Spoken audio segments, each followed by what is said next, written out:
The noise protects you until it suddenly doesn't.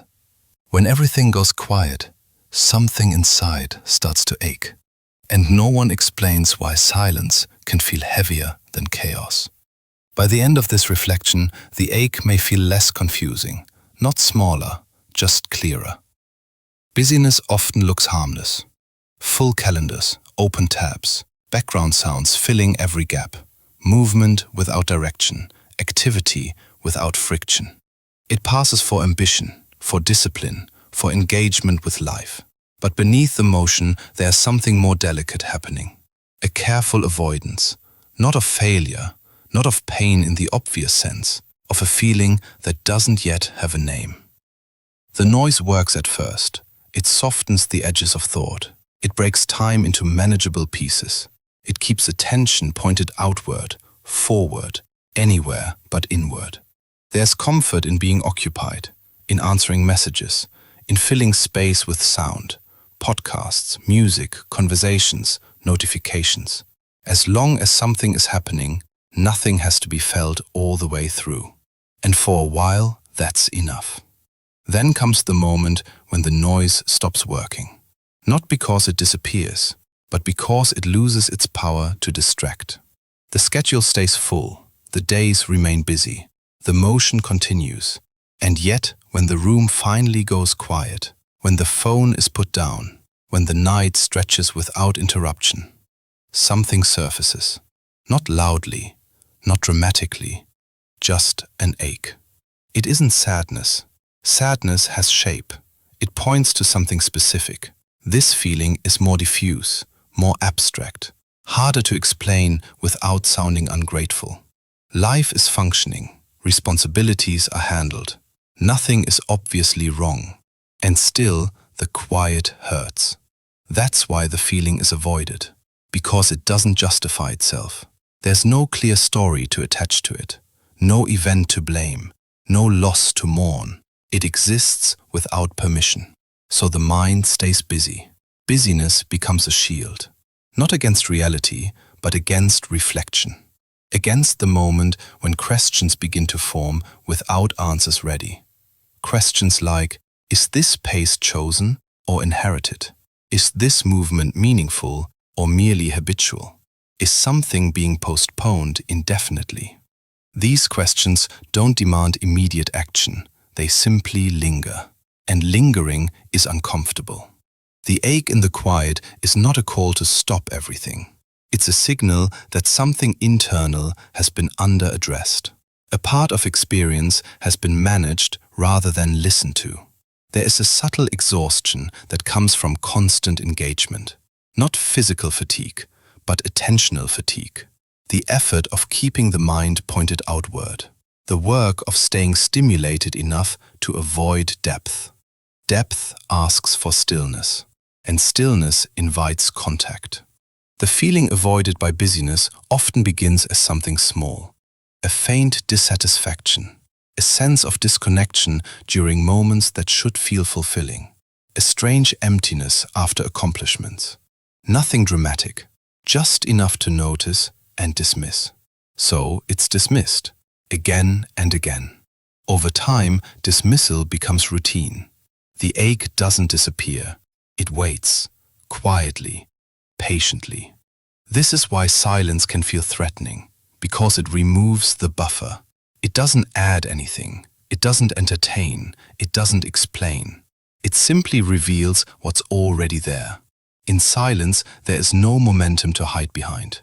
No next task to justify the current one. No noise to blur the edges of thought. Just presence. And whatever has been accumulating beneath the surface. The ache often carries multiple layers.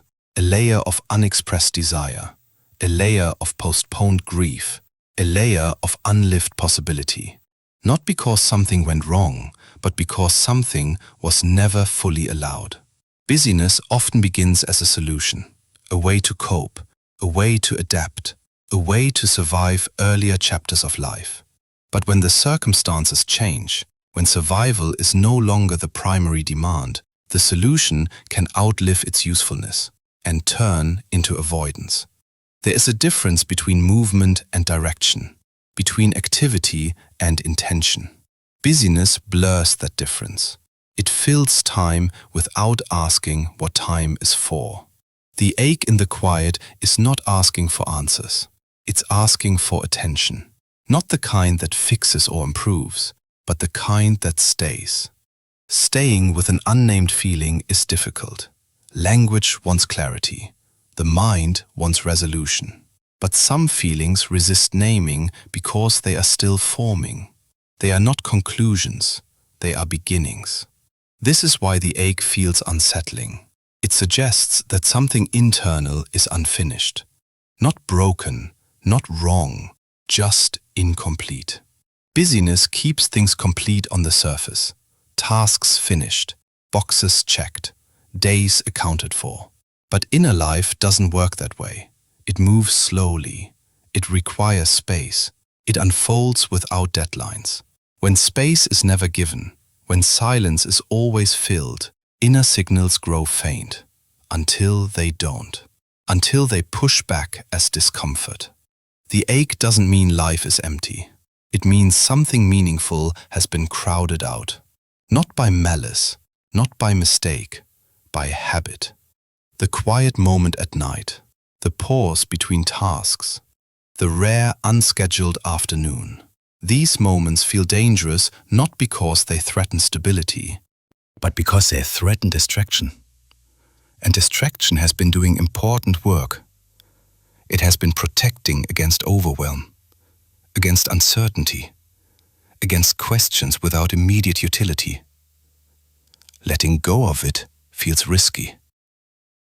But the ache suggests that protection has become confinement. There is no instruction here, no prescription for slowing down, no command to embrace silence, only an observation. What is avoided tends to grow heavier. What is listened to often softens. The unnamed feeling doesn't want to take over life. It wants a seat at the table. Busyness denies it that seat. Silence offers it. And perhaps the real question beneath the noise is not how to stay occupied, but what is being held at bay, waiting patiently for the moment the noise finally loses its grip.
Because sometimes the most exhausting thing is not that life is hard, but that it continues, unchallenged, unchanged, while something inside waits to be recognized. And the question that lingers beneath this quiet tiredness is not, what's wrong? It's something softer, something more unsettling.